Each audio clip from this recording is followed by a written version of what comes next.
The knock at 3:07 I only started noticing the time because the knocking was punctual. Las 3:07 RNA down to the minute. The first night, I laughed dry laughs that didn't feel like mine because who knocks at that hour? Unless it is a drunk neighbor or a mistake. The second night, I didn't laugh. The third, I stopped sleeping. My building stands where the city forgets itself. A stack of concrete ribs 10 floors high. A hallway that hums like a throat clearing. The carpet is gray and forever damp near the elevator, as if the elevator sweat. At night, the light at the end of the corridor flickers. A predictable rhythm I pretended was comforting. 10 floors up, the wind belongs to us. It presses against the windows and mutters through gaps, and the doors learn to breathe with it. I live alone in 1OB. That detail matters, if only to make the knocking stranger. The night it began Monday. Heidi left a glass of water by the bed and a half-read book face down on the nightstand. Detective fiction, clean and tidy and blessedly fake. I fell asleep to the white noise app on my phone, a manufactured rainstorm over a lake that never existed. When the knocking woke me, I looked at the clock, 3:07 a.m., and thought, absurdly, delivery. The knocks were polite. 3, then a pause, then 2, as if someone had rehearsed the exact number to avoid sounding desperate. I padded to the door barefoot. The peephole was a bite taken out of the world. I pressed my eye to the convex glass. The hallway made itself smaller. The swollen carpet, the exit sign's red glow leaking under the far stairwell door, the door across. There's a dark and still. No one stood outside mine, and yet the wood vibrated softly beneath my palm with each knock, the way a guitar hums after a chord. I didn't open. I didn't ask, "Who is it?" Instead, I held my breath as if the hall could hear it and answer. After a minute, the knocking stopped. After another minute, my phone buzzed. A message preview lit the black screen. "Layla, don't open it." I stared until the letters might have rearranged themselves into "Do you remember?" or "Wrong number." They didn't. The name was still Layla, and my throat understood the old shape before my mind did. My sister's name. My sister who died 5 years ago when the river took more than it returned. I opened the full thread. It wasn't a new number, not a spam account. It was the dead thread I couldn't delete. A string of bubbles halted mid-conversation. Our last messages preserved like dried flowers. Her asking if I'd seen the cloudy moon.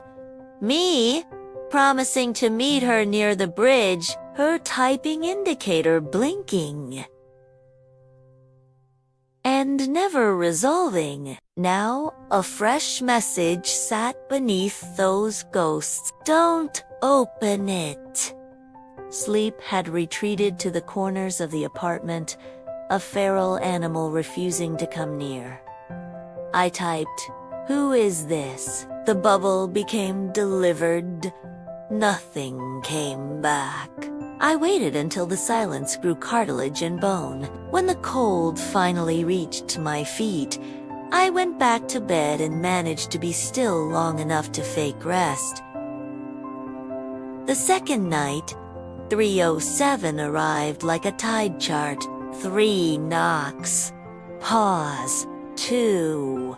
I didn't go to the door. I watched the front from my couch. Tiny lights from the router sketching green on my ceiling. I held the old phone with Layla's thread opened, feeling ashamed as if I were the one haunting her.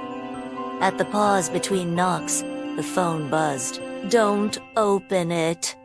I typed, "Why?" The typing indicator appeared, then vanished, then appeared again, further away this time, as if the words had to cross a hallway to reach me. "It's not a person." The door hummed like a throat whispering through wood. The peephole stared back at me like the eye of a fish.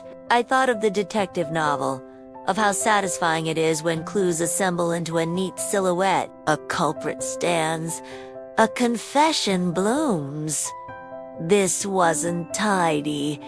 This wasn't even a story. It was a time and a sound. I pressed my ear to the door.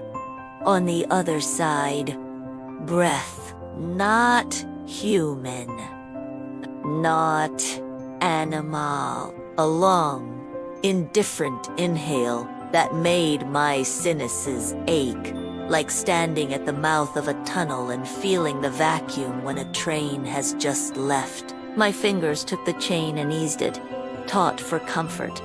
A metal string ready to snap. It left after a while, or rather, the knock-in stopped believing in me. Day made all of it foolish.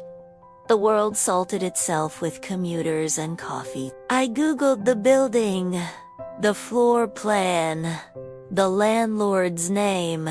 I found a Facebook group where a woman complained the water tasted like pennies. I found nothing about knocks or messages from the dead. That afternoon, when the new tenant moved into one note, the door across, I offered a smile the way you offer a bandage to a stranger bleeding a little.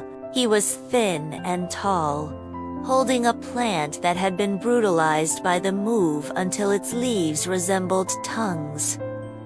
"Welcome," I said. He looked exhausted enough.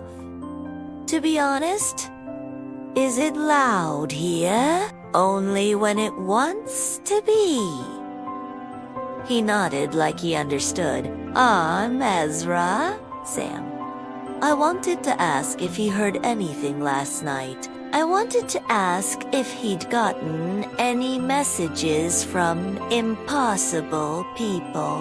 I settled for, if you need anything, sugar. Duct tape. Sure," he said, and the words sounded heavier than it should. He tilted the plant so the leaves oriented toward me, as if to say, "We come in peace," then disappeared into his new life. At 11 p.m., I told myself not to count hours. At midnight, I told myself it wouldn't happen again because superstition loses interest quickly if you ignore it. At 2 a.m., I told myself nothing. The words had worn through their first meanings and exposed the wires underneath. 3:07 a.m. knocked, patient and exacting. 3. Pause. 2. I didn't move. The phone vibrated. "Don't open it." "I won't," I whispered to an empty room. I thought of Layla, the way she pressed her forehead to the window in the back seat during long drives, as if the outside were cool enough to blunt the headache she never admitted. The last time we spoke, she told me the river looked like a road you could walk if you just believed in your feet. I told her not to be dramatic. I was not kind. Grief is just love, with its hands cut off. It flails. It bruises. The fourth night, I prepared for the knocking as if for company. I made tea. The peppermint kind that feels like a clean lie in your mouth. I put a chair next to the door, not facing it but sideways, the way I imagine a guard sits near a prisoner. SL without giving him the dignity of direct attention. 3073. Pause. 2. This time I spoke through the wood. You have the wrong door. The knocking adjusted. 2. Pause. 3.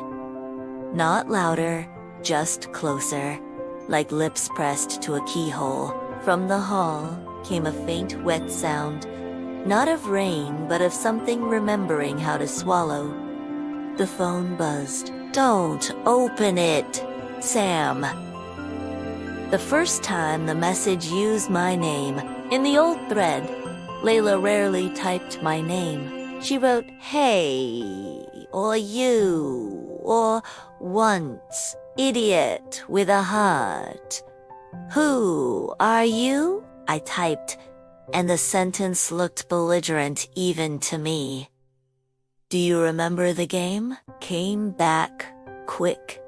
The elevator game. We were 12 and 9, inventing rituals to put a handle on the world. Step on the elevator alone.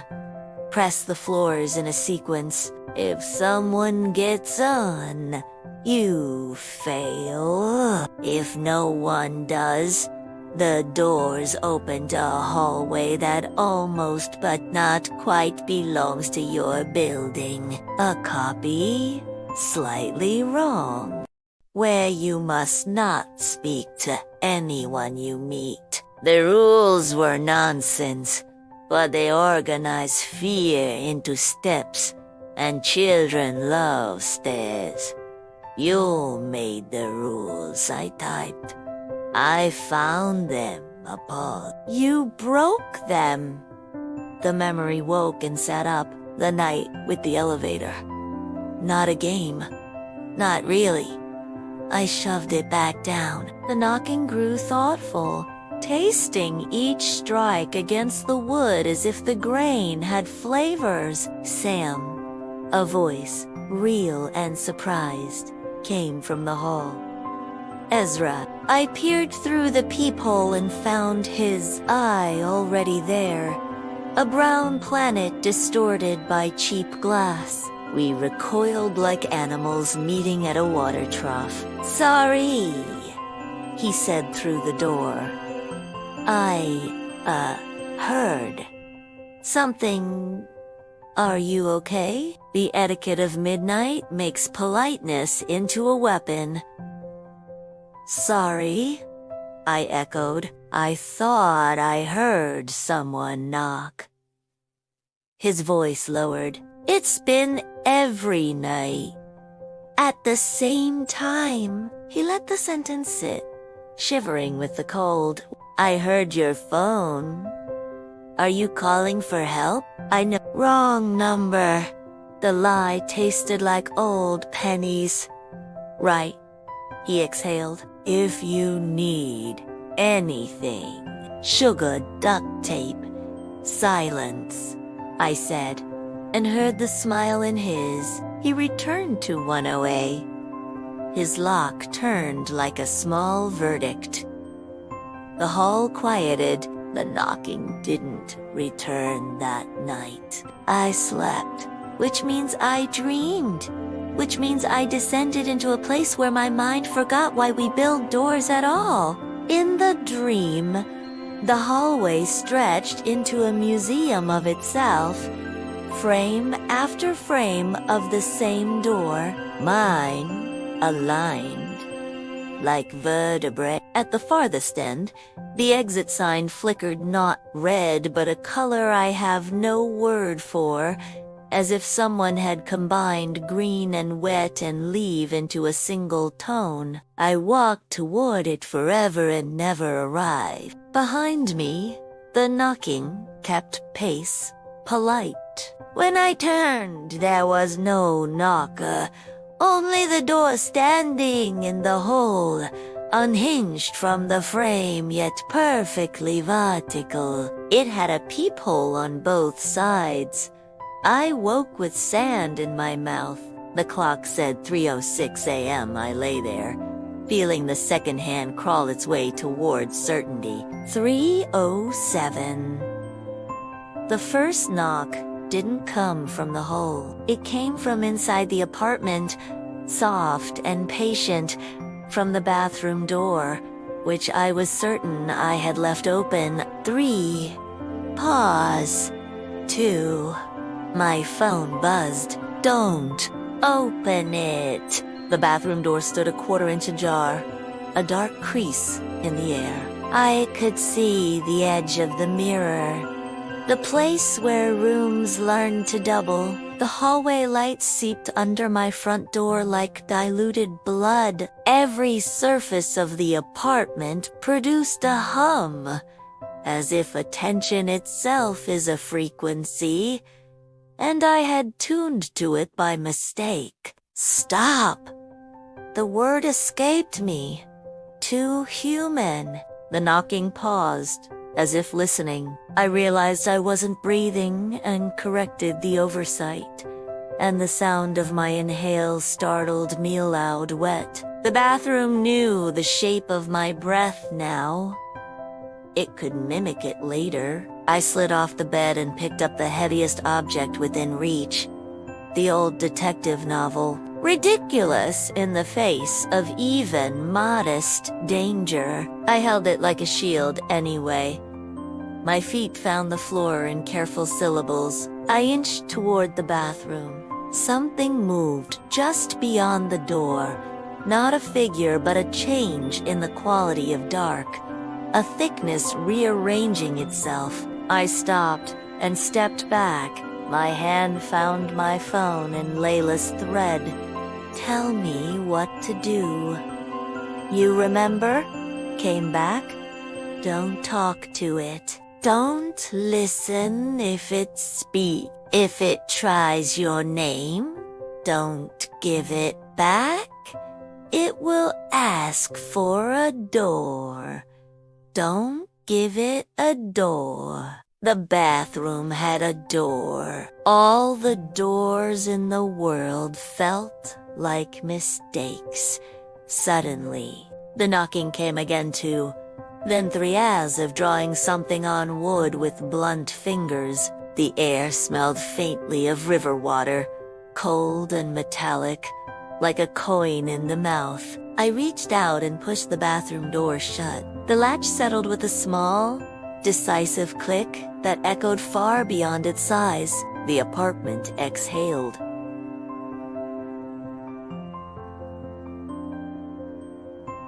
The knocking stopped. The quiet that followed felt unlike absence. It felt like a creature deciding to leave you for now because it knows where you sleep. I went to the front door and checked the chain, then checked it again. The way you test the word safe by repeating it until it loses its handle. My hand hovered over the peephole. I didn't look. Morning arrived like a clerical error processed in my favor. Sunlight painted the ceiling in normal shapes. I stood in the bathroom and stared at my own reflection until I recognized him. I brushed my teeth with unnecessary vigor, the mint a humble exorcism. Work did not need me enough to distract me. I answered emails with the mechanical voice of a polite ghost. I avoided looking at the clock after lunch because numbers had begun to feel complicit. At 5 p.m., someone knocked real, reasonable daylight knocks end. I flinched hard enough to shame myself. Ezra stood there with an apology already forming. Sorry to bother. Do you have a Phillips head screwdriver? My cabinet thinks it's a dancer. I produced a mismatched set from a drawer that had lived many lives. Keep it until your cabinet learns. He smiled, then looked over my shoulder the way people do when they smell a memory. Do you ever hear? Water? he asked. Like pipes, but not pipes. In this building, the water has opinions, I said. Why, last night, around 3, I thought I heard running water down the hall, but it sounded he searched for a word and found none polite enough, like it wasn't coming from the walls. Maybe someone left a faucet on. Maybe, he said, and did not look convinced. He accepted the screwdriver and lingered half a second too long, as if hoping I might offer the missing word. I didn't. He thanked me and retreated. When the evening cooled enough to think, I went to the elevator and pressed the down button. The doors opened on their side, and I stepped into the rectangle that has taught us all what waiting feels like. The mirrored panel reflected a man trying to look like himself. I pressed the alpha lobby and watched the numbers as if they could be trusted. Halfway down, the elevator stuttered. Stopped. The lights didn't flicker. It wasn't a dramatic failure. It was a thoughtful pause. The panel now read a floor that didn't exist to 9 and a half, and then the door slid open onto a hallway I did not recognize. It was my hallway and not my hallway. The carpet was the wrong shade of gray. The exit sign's letters were too tall, the font apologizing for itself. The door across from me wore a number that said 10A, until you looked at it, at which point it said nothing at all. The air smelled like river water. I put my hand between the doors to keep them open. They didn't try to close on me. They waited, patient, curious. From down the hall came an echo that sounded like a person walking, but the rhythm lagged half a step behind itself, as if learning how. My phone buzzed. Don't step out, the message read. If you do, the elevator will forget to take you home. I stood on the threshold. The carpet beyond looked like it should feel wet. The exit sign at the far end hummed in a color I didn't own a word for. Somewhere. A knock began. 3. Pause. To answer in me from a door that could have been mine in a world that misplaced its measurements. I pressed door close and the elevator obeyed immediately, like a dog relieved to leave the park before it remembers the wolves. The panel reset to 10, and when the doors opened, my hallway returned with all its imperfections, suddenly beautiful in their smallness. Back in the apartment, I sat on the floor and texted the dead. I remember the rules. I didn't step out. Good came back. It wants you to. It needs you to. Why me? The question felt childish and insolent and necessary. A long pause. Because you heard it. Another pause. Because once you opened the door, the memory, no longer content with the bed I'd made it on, climbed out. 12 and 9. The game. The elevator that stopped on a non-existent floor. Layla's hand in mine, warm and insistent. A hallway that looked like ours but scooped slightly downward, as if the building were a bowl. A door with the wrong peephole. A voice behind it that said my name in a rhythm that matched my heartbeat. I had opened just a crack, and a draft like a long, cold throat had slid over my skin and into the space behind my eyes. I didn't mean to, I typed, though the phone didn't require my confession. It didn't need you to mean it, she wrote. That night, when 3:07 approached, I moved the chair to the door again, sideways. I set my phone on the seat, I took the old detective novel and put it on top like a paperweight for fear. I breathed in peppermint until my mouth felt like a winter coat. 3. Pause. 2. I did not look through the peephole. I did not speak. The door breathed against my palm. The phone stayed dark. After a minute, maybe 5, another sound joined the knocking.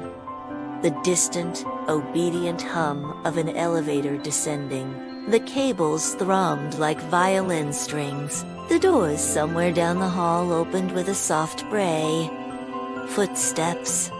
Not quite right. A half step behind themselves. Advancing. Pausing. Listening.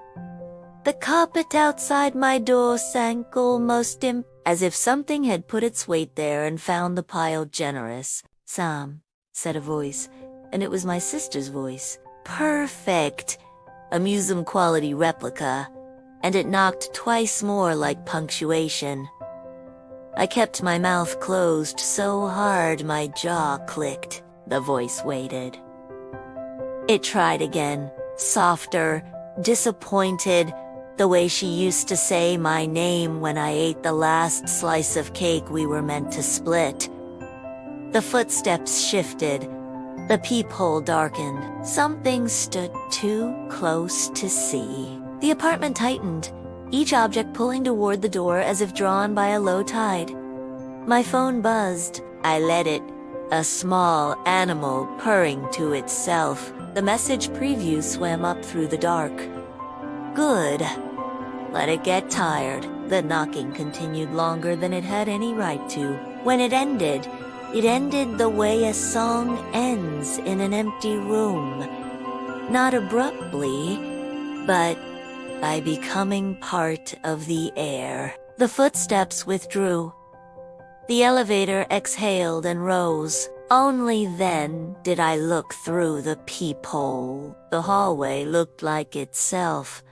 Ugly, sincere, but directly across from my eye, inches from the glass, a message had been traced into the varnish of my own door in a wet, translucent line that steamed faintly in the cold. Let Emmy in. The letters were too tall for a human wrist to make at that angle. They smelled like river water behind me. The bathroom door whispered against its frame, as if remembering me. I backed away, each step careful, the way you are careful when you carry a pot that is full to the rim, and the liquid inside is a moving thing. I took the detective novel from the chair and opened it to the middle, pressing a knuckle into the spine until it cracked. The story inside reported a crime that belonged to a smaller world. I read a paragraph, then another. The words made a thin shelter over my head. Beneath them, a truth assembled itself with the serene cruelty of a theorem. The knocking wasn't asking for entry. It was teaching me the rhythm. To be continued in Chapter 2.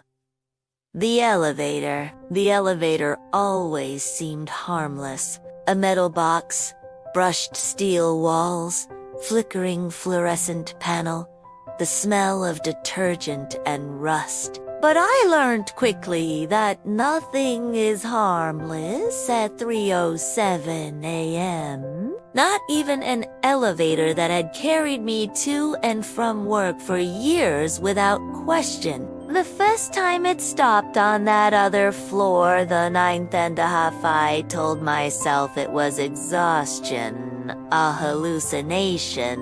The buttons had misfired.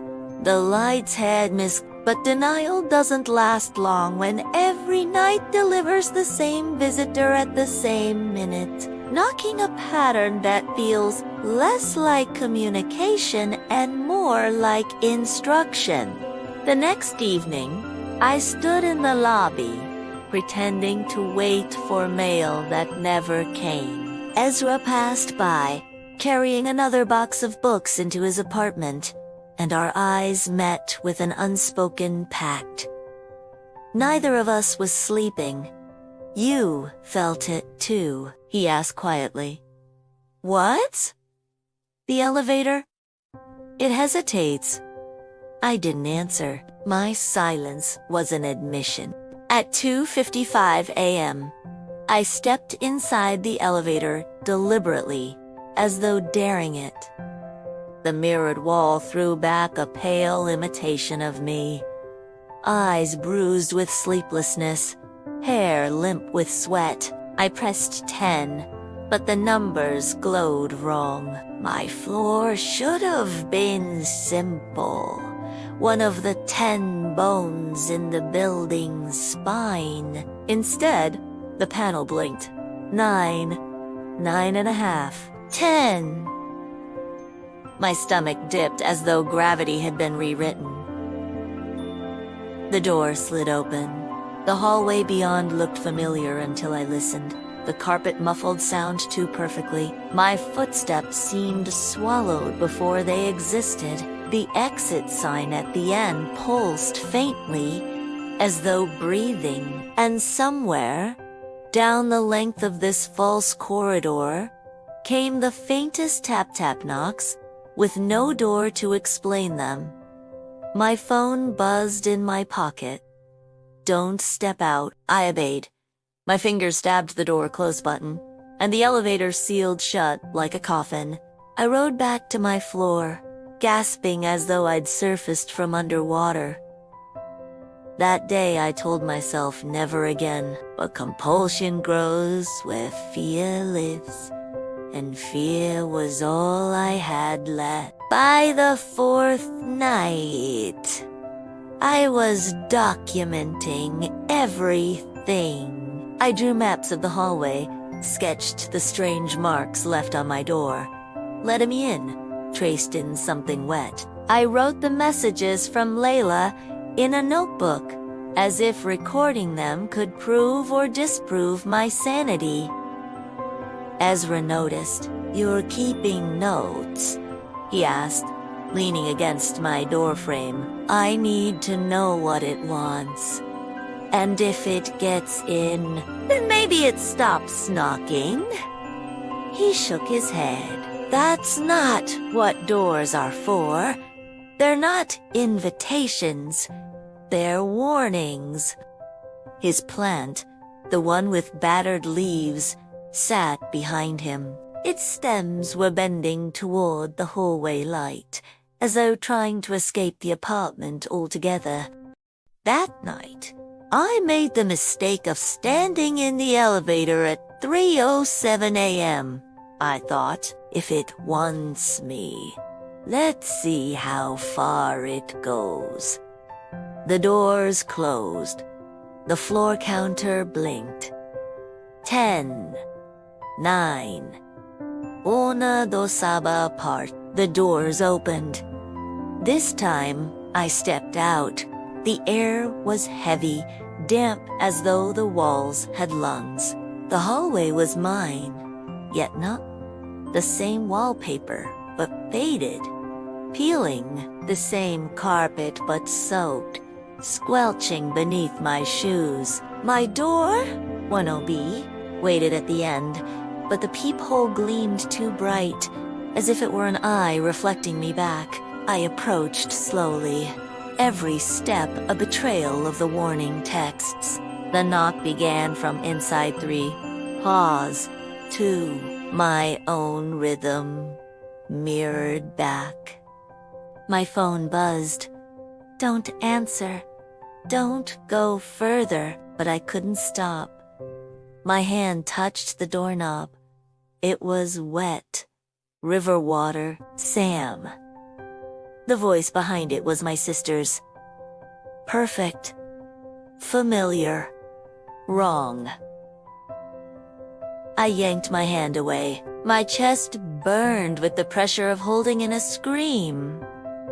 I spun and ran back toward the elevator. The exit sign glowed in that indescribable color, humming louder the closer I got. The elevator doors were closing, abandoning me. I lunged, wedged my arm through, and the box reluctantly took me back. The panel flickered, stuttering between floors, as if the elevator wasn't sure where I belonged anymore. When it opened on my real hallway, I collapsed onto the carpet, gasping. My phone buzzed again. Next time, it won't let you leave. Ezra found me minutes later, pale and shaking. He didn't ask what happened. Instead, he crouched beside me and whispered, "It called my name last night." We sat in silence, two strangers trapped in the same nightmare, listening to the faint hum of cables above us. By the end of that week, the knocks weren't confined to 3:07 a.m. They came earlier, then later, sometimes from the hall, sometimes from inside the bathroom, once, horribly, from the ceiling above my bed. And the messages grew longer. "You broke the rules. You owe it a door." The elevator remembers. I tried to block the peephole with tape. By morning, the tape was gone, peeled away from the inside. I stopped trusting my own apartment. The mirrors seemed too quick to reflect me, too eager. The faucets dripped water that smelled faintly metallic, like the river. The final straw came on a stormless night when the fire alarm blared through the building. Tenants shuffled out, grumbling in pajamas, but when I stepped into the hall, I saw that Ezra was missing. His door was ajar, his plant abandoned in the doorway, leaves trembling as though something had brushed past. From the open door drifted a sound I knew too well. 3. Pause. 2. I wanted to call his name. I didn't. Instead, I stepped closer, against every instinct. His apartment was dark, too dark, the windows swallowed by something that wasn't night. Inside, the knocking was louder, rhythmic, hungry. My phone buzzed in my hand. Don't follow. If he's gone, he's gone. But the knocks grew faster, urgent, as if whatever waited inside was learning impatience. And then, through the dark, Ezra's voice cried out, "Sam, help me!" I froze at the threshold, torn between the rules and the weight of another human being's plea. My hand gripped the doorframe so hard the wood cracked beneath my nails. "Please," Ezra begged again, his voice cracked into sobs. I stepped inside. The door slammed shut behind me. To be continued in Chapter 3. The room without a door. When the door of 108 crashed shut behind me, the darkness throbbed. It wasn't the kind that comes with night, which is thin and breathable. This dark head weight. It pressed a palm over my mouth and waited for me to try to breathe through it. The air smelled like river water. "As high," I said, not too loud. "Names are invitations." I tried to whisper like someone slipping a note under a door rather than opening it. "Here," his voice answered from deeper in the apartment, panicked and hoarse. "Sam, please." The knocking started again. 3. Pause. 2. Not from a wall or door, but from the space itself, as if the room had bones that were being wrapped from the inside. The sound vibrated through my sternum, counting out a rhythm my hands wanted to mimic without my permission. My phone buzzed in my pocket, a small, warm animal against my thigh. Don't speak to it. Don't follow the sound. Light use light. I reached for the lamp beside the couch and found the cord, but when I tugged, the plug scraped across the floor without catching a socket. The wall where the outlet should have been was smooth. Just paint and the faint suggestion of a seam, like a healed wound. Sam Ezra's voice again, closer now, and then farther, as if a hallway were turning him on a lazy spiral. It won't let me out. The walls keep his words dissolved into a cough and a wet rattle, like a throat remembering it once belonged to the river. I took one step forward. The floor sank under my heel, foam soaked to its core. My other foot hovered uncertain. The darkness rearranged no shapes. Not really, but the impression of a corridor bending, doors hovering where they should be, where they once were. The apartment's architecture was being remembered by someone who had only seen it from the wrong side of the mirror. I lifted my phone and used the screen's glow. The thin LED light spread and failed, swallowed at the edges, but I could make out the couch. The plant, its shredded leaves, leaning toward me like tongues. Behind it, the wall was a little too far away, like a stage set someone had dragged back 3 feet. "Ezra?" I said, because I couldn't not keep talking. The knocking stopped. The dark leaned in, interested. "By the window," Ezra gasped. "I'm by the..." There was no window in my little circle of light, but the room pulled lengthwise, the way a word stretches when you say it slow. I moved toward where windows should be, where I had seen them yesterday in ordinary daylight. The plant whispered as I passed, each leaf brushing my sleeve as if trying to warn or hold. "Don't give it a door," Layla had written.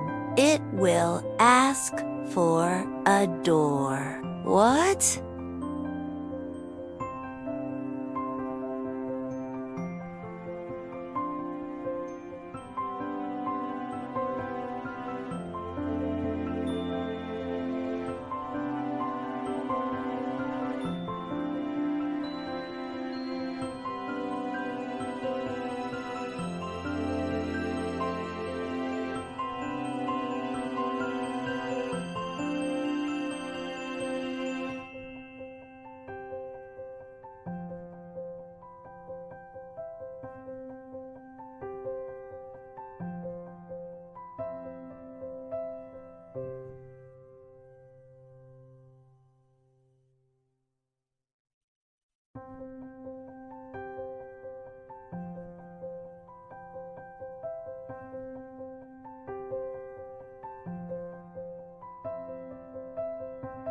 I asked the dark, immediately hating myself for the question. It wasn't for Ezra.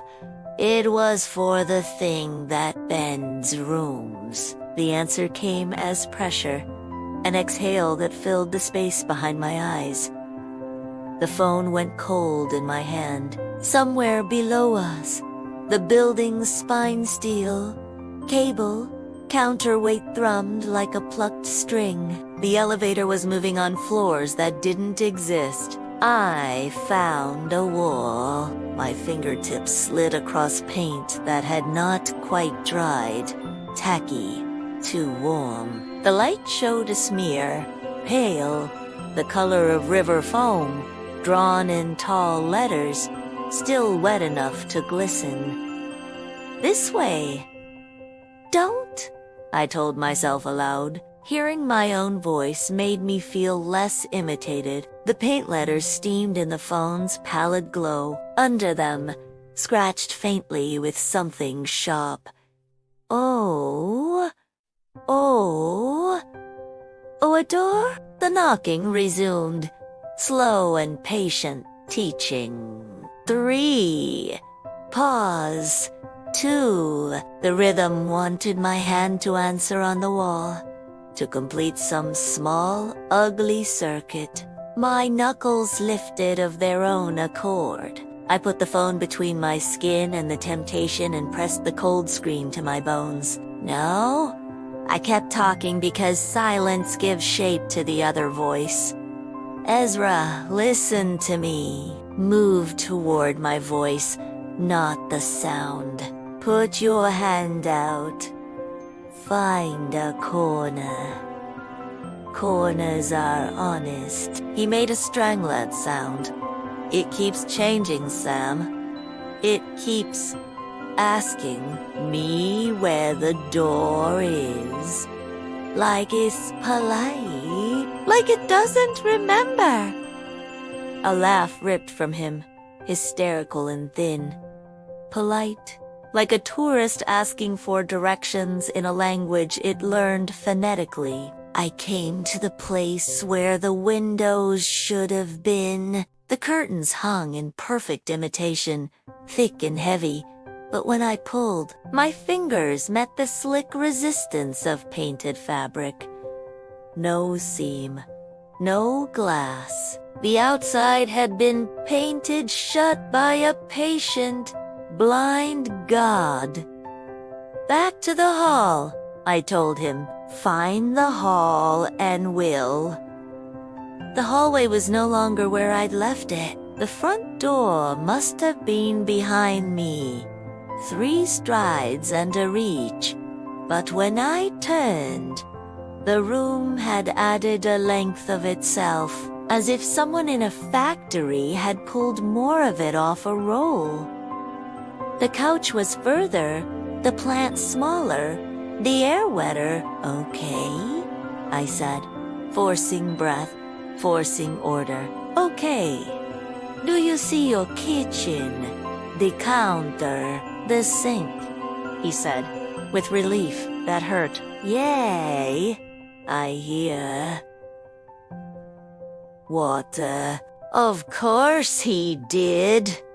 The dark loves to name itself. Don't turn it, I said, and now the panic edged my voice. Do not touch the faucet.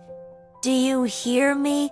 Do not give it a door. What does that even? The knocking interrupted, delighted, quickening. 3, 2... 3, 2... 3, 2... Drum roll. Training wheels off. My phone vibrated in my hand. It can't open what you don't name. Don't describe doors. Don't think doors. My brain, insulted, filled with doors. Sam Ezra's voice went small. I can't see the handles anymore. Good, I thought, then hated the thought for how easily it came. Come to my voice. He made a sound like motion. The floor sobbed. I took a step into more of the same, holding the phone high, then lower, scraping the thin light along the baseboards to find a corner that would triangulate me back to the world. The skirting board was wrong. Too smooth a line someone tried to draw straight without a ruler. The apartment wasn't a place anymore. It was an idea of a place, growing clear, then smearing again. Still learning English. Stop, I said. I didn't know who I was speaking to. The knocking stopped. Silence opened like an elevator door. Sam, Ezra whispered. Close. Too close. Are you right in front of me? My throat closed on his name. Something stood between us. Something that had learned to stand where an us could be, occupying that perfect intimate distance where a person speaking would fog your glasses. My hand found air that felt like breath passing over a lake, the cool greater than the volume, the temperature of depth. The phone screen went black. I hadn't told it to. In the slice of dark that remained, sound inflated. A slow inhale. River deep. Ancient. Tasting my name like a coin. Say, it began. And I said, harsh and loud, no. It paused. The apartment crouched, listening.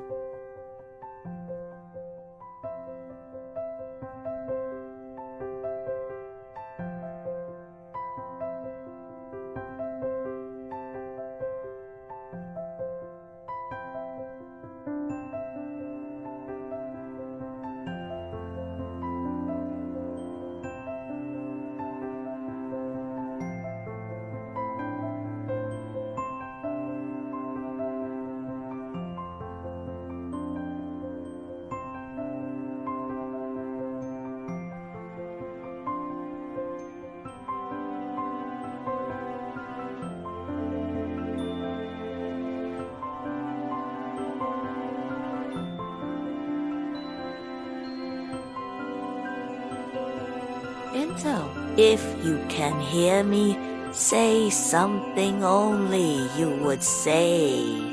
Not your name, not mine. A memory, a beat. 2. Then, ragged. My cabinet thinks it's a dancer. The screwdriver. The joke. His grin in my doorway. Days ago, relief hit me so hard I had to sit down to keep the room from tilting. Good, I said. Good. Come toward my voice. 2 steps. His footfalls overlapped themselves, the way duplicated audio becomes a chorus. He stumbled into me. His hands landed on my shoulders too hard, then lightened with human apology. It keeps touching me, he sobbed against my ear, like it's counting me. Like it's trying to find the edges. It will keep trying, I said. We have to go. Where his breath was sweet with panic, mint toothpaste overwrought. The doors! Don't say door, I snapped. What do we call it then? Not a door, I swallowed. A corner, an angle.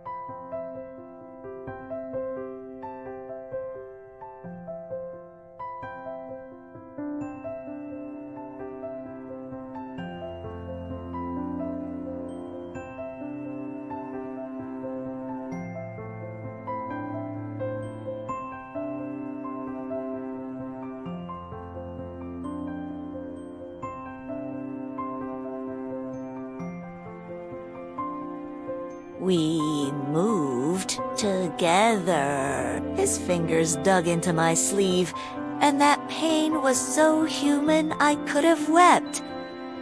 The room leaned to keep us. It made a soft sound, almost a coo. It liked us. We were its first good lesson. I kept my hand on the wrong baseboard, sliding along the not quite straight line. Every few feet we passed something that wanted to be a threshold. A slit in the dark, where the air cooled. A fold in the painted curtains where a breeze suggested itself out of manners. The knocks never came from behind us. They appeared ahead, as though the world were walking backward to meet us. We reached a corner. I recognized it not with my eyes, but with my shoulder. Corners are honest. I pressed my back to one wall and my palm to the other and made my body into a hinge. Left, I said. We go left. Left, Ezra repeated, giving the word weight. We slid along that wall until the dark thickened, until even my breath sounded padded and far. The corner ended in a blankness that was not another wall. It was something trying to be a wall. And not yet convinced. When I pressed, my fingers sank in half an inch and were rebuffed not by wood or plaster but by refusal. The apartment said, kindly, knock. I didn't.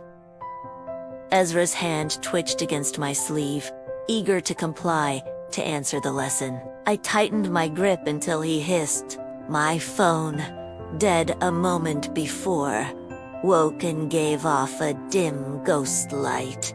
A text bloomed without a notification sound, as if it were shy. It can't keep the plan if you change the rhythm. What plan? I whispered, and immediately regretted asking. The answer wasn't a word. It was the memory of the elevator stopping on 9.5, of the doors parting like lips, deciding whether to speak. The plan was simple. We step out into the wrong hallway and then we knock, and then it knows where to put the next room. We build the maze with our own hands. Okay, I said. Okay what? Ezra asked. We won't knock. We stood. The air clung. The apartment, embarrassed, tried to give us something else. A faint drip somewhere to the right. A seductive suggestion that a faucet not, a door might want turning. Don't listen, I said. I can't help but cover your ears. I can still hum, I said, desperate. Hum, a song you loved before you moved here. He made a sound that began as a hum and uncoiled into a sob, before he wrestled it back down into music. The tune was thin, a child's lullaby spun out on wire. It did what I had hoped. It wrapped his thoughts around something that did not require openings. I took a step back, then another, dragging him with me.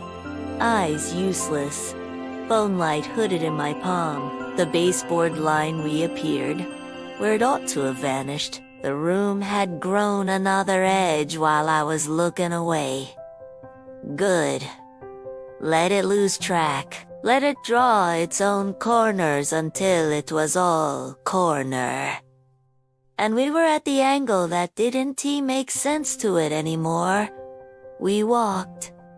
The knocks, disappointed, came slower. 3, 2. Teaching substituted with sulking. The drip got angrier, splashier, inventing itself a basin. Ezra's humming faltered and grew again. At last, my heel hit something that shouldn't have been there. A threshold without trim, a mouth without lips. The knot door, the seam. Cold air licked my ankle. Don't look, I said, because something in me wanted to put an eye to the seam as if it were a peephole. We put our shoulders to the seam and leaned. It resisted the way weather resists a window, impersonally. We leaned harder. My ribs creaked. Ezra grunted. The seam widened in protest. And beyond it, I recognized the smell of the hallway, a particular hum of dust and detergent, and the humiliating honesty of bad carpet. We spilled out. The hall was itself again, mercifully ugly, fluorescent lights revealing Nothing mythic. Even the flicker at the far exit sign was the right kind of wrong. Ezra collapsed against the wall and laughed a laugh that was almost anger. I wanted to knife the air and say we won. But victories like this feel too much like nod. Behind us, the seam closed with a soft sound that was not a door shutting but the house deciding it had no more room. We stared at 108.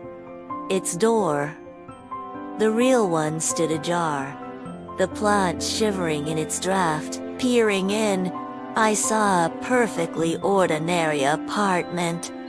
Windows with glass that accepted reflections, sockets with outlets that believed in plugs, a sink where water was content to be water. Don't go back in, I said. I live here, Ezra said, voice cracking. Not tonight. He nodded, small and obedient with terror. We crossed 210. B? My own door wore another message in that translucent, wet line. You remember.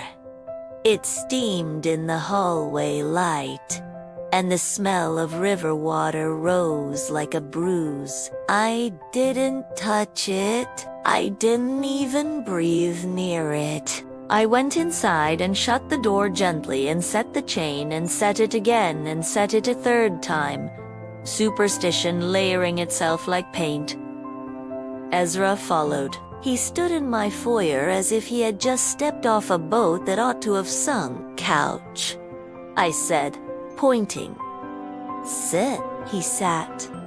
We were quiet a long time, able to hear ourselves being alive. Thank you, he said at last, and his voice contained a gratitude that had ribs. Don't thank me yet, I said. It isn't finished. He eyed the bathroom. Does it ever? Yes, I said. It forgets where the outside is. Sometimes it thinks the bathroom is a place you leave the world through.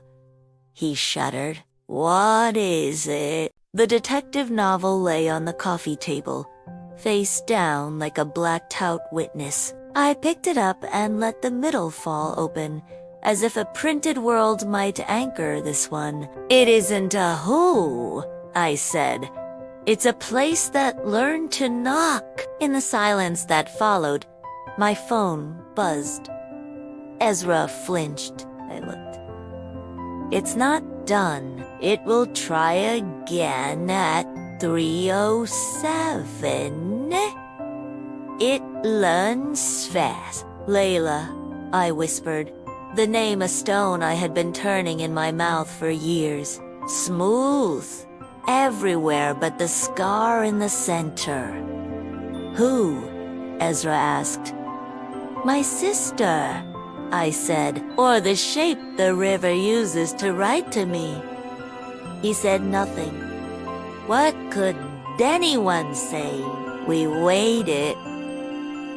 The clock crawled. At 2:59 a.m., a noise started in the shaft. Cable song, Polisa, the elevator thinking. I remembered the rule we invented as children press floors in a sequence.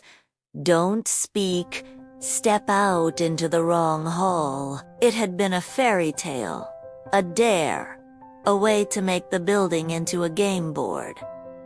You broke them, the messages had said. We had. I had. I remembered the exact night. Layla's hand warm, my name on the far side of a door that was not ours. The small, impossible draft that said come, my fingers on the chain. I opened it, I said. Ezra looked at me with a compassion that hurt. You were a kid. The river doesn't care, I said. 3:06. The hallway hushed. Even the exit sign seemed to hold its flicker like breath. 307. 3. Pars. 2. The knocks were gentle, almost respectful. The wood warmed under my palm as if a mouth were pressed to it on the other side. My phone buzzed. Don't look. Ezra gripped the couch cushion until the fabric squealed. What do we do? I thought about corners. I thought about not naming doors, about rhythm and plan, about how predators train prey to think of the rope as part of the sky. We changed the rhythm, I said. How we...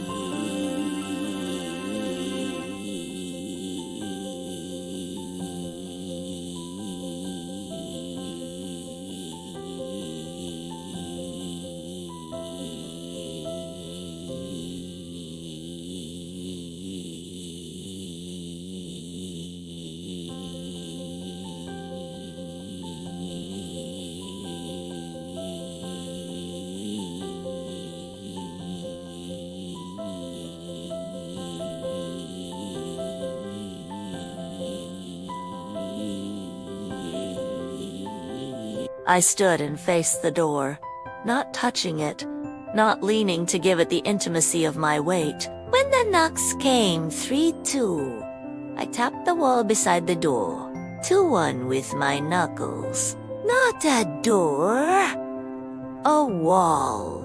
The sound was dull, unsatisfying, like a joke told underwater. The knocking paused, surprised. It tried again. 3, 2, I answered 111 on the wall. Nonsense, Beats. Ezra stared like I had shoved a fork into an outlet. It expects a pattern, I said. It expects us to be a hint. We are going to be no. The knocks changed places, testing other surfaces high, low, left, right, like hands feeling along for a knob. Each time, I answered with stupidity. 2-2-1-3, my hands moving like a bad drummer who thinks he can hide in a marching band.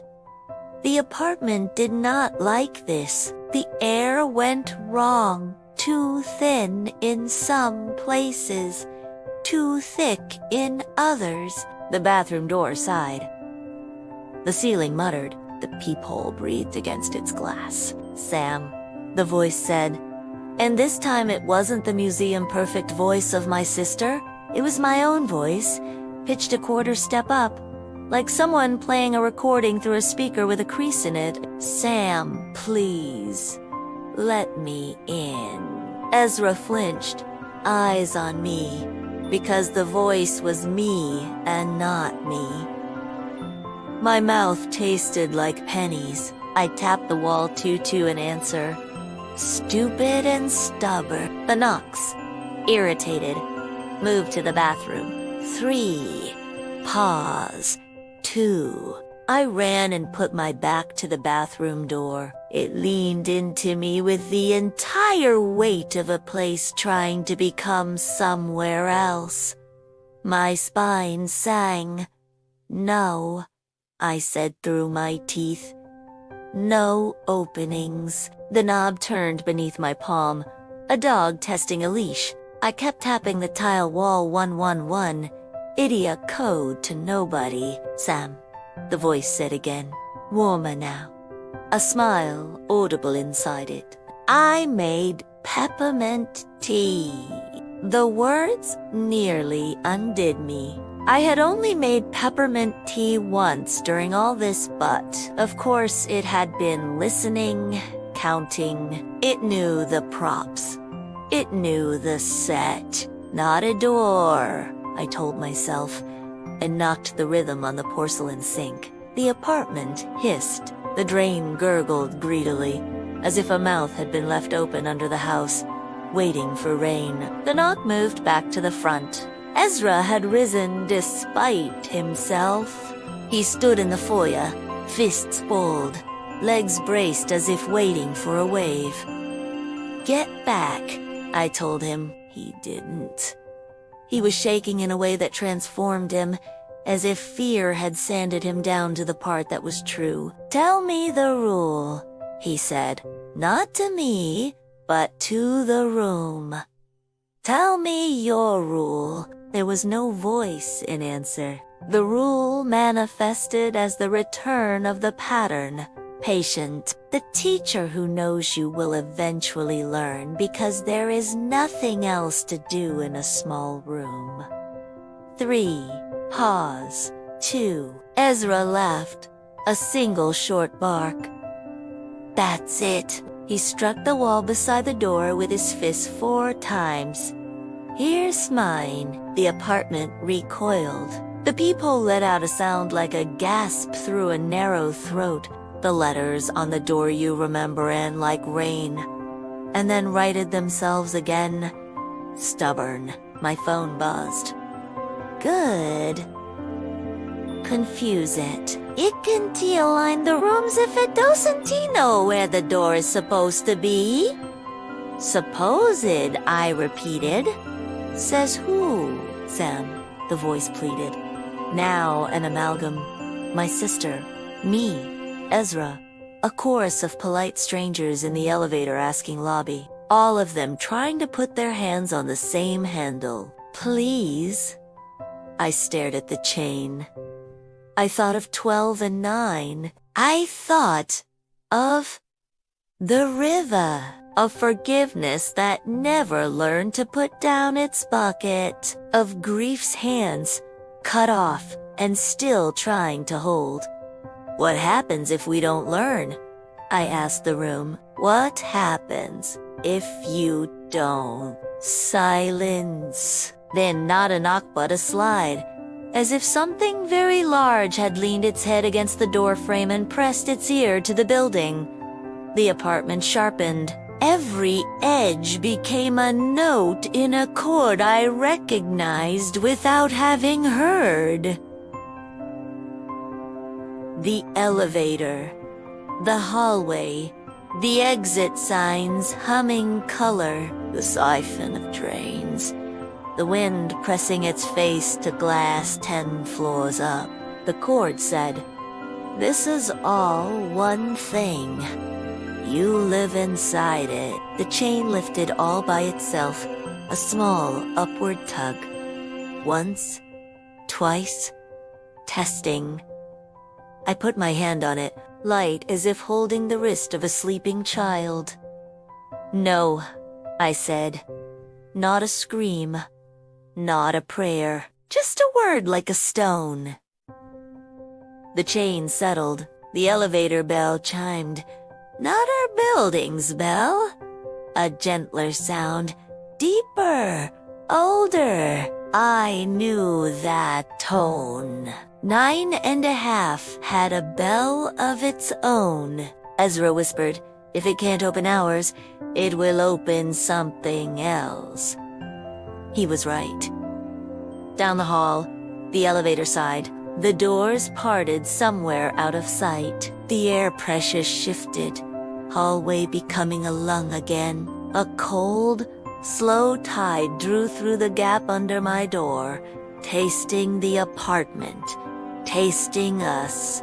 For a heartbeat, everything waited like a coin about to decide between heads and tails. Then the footsteps began. Not the wrong-footed lagging ones I had learned to dread. These were new, precise, declarative, as if the floor had finally learned exactly where to be. They came down the hall, past 10C, past 10B, without pausing. The knocks didn't come. It didn't need to ask us anymore. It had made itself a door. Ezra and I stood very still, hating how much of me wanted to open and look. The steps reached one away. They stopped. Something leaned, testing the seam we had forced. A soft, disappointed sound followed, like fingers coming away clean from a locked window. The footsteps continued, past 10A, past the exit sign's wrong color, past the stairwell door that believed in hinges. They faded, not down the stairs, not into the elevator, but into a length of hallway I had never walked in this building. An extension that existed only while you were imagining it. Silence grew back around us. We stood there a long time, waiting to be taught again. The clock betrayed us by moving. The hallway remained stubbornly itself. The letters on my door dried to a dull sheen and stopped steaming.